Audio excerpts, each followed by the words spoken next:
Good morning, everybody.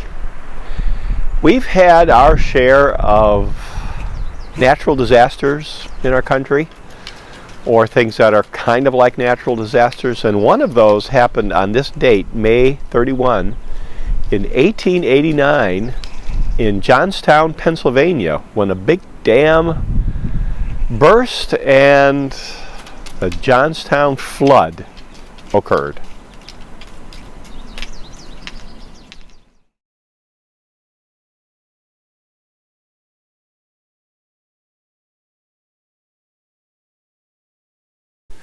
Johnstown, Pennsylvania is 60 miles east of Pittsburgh in a valley. About 30,000 people lived there in 1889. And here's a map of the rivers of Pennsylvania. So if you look on the left part, you can see the Conemaugh River where it flows into the Allegheny River. This is about where Johnstown is.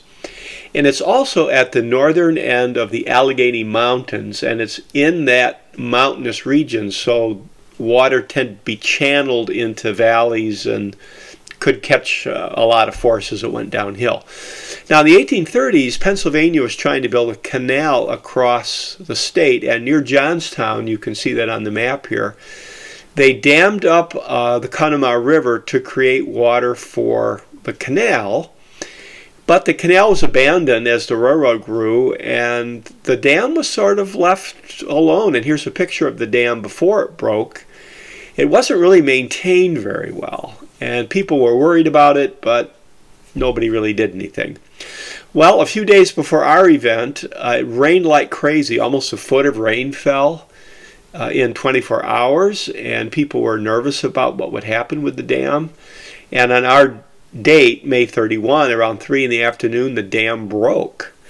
And the water came rushing out of here at about 40 miles an hour, and it traveled 14 miles to Johnstown itself. So here's a picture of the dam after it broke.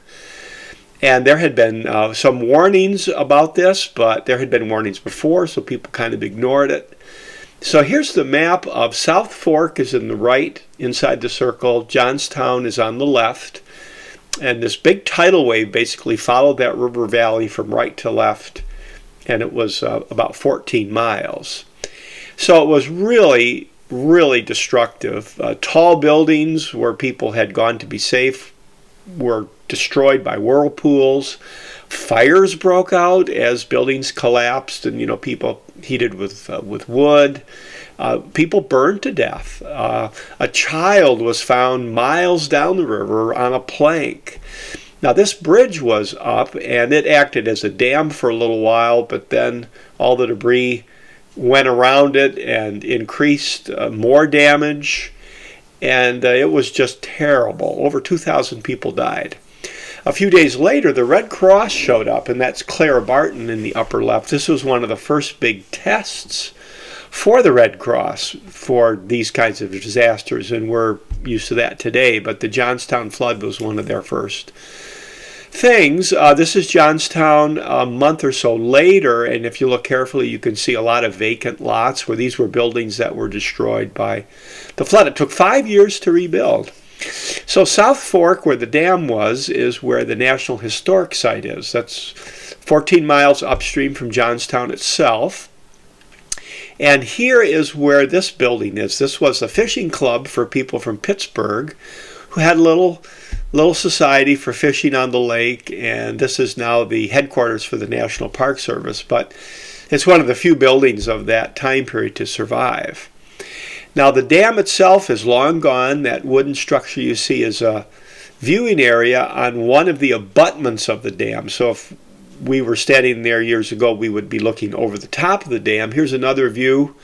You see the viewing area on the right, and that slope is where the earthen dam had been. So it gives you a sense of the scale of it.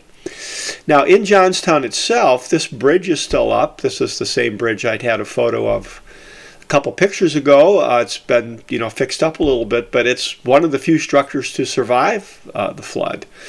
So here's Johnstown today. It's still in a valley. It actually had some floods in the 1930s and the 1970s. one of the most historic places in our country for a natural disaster.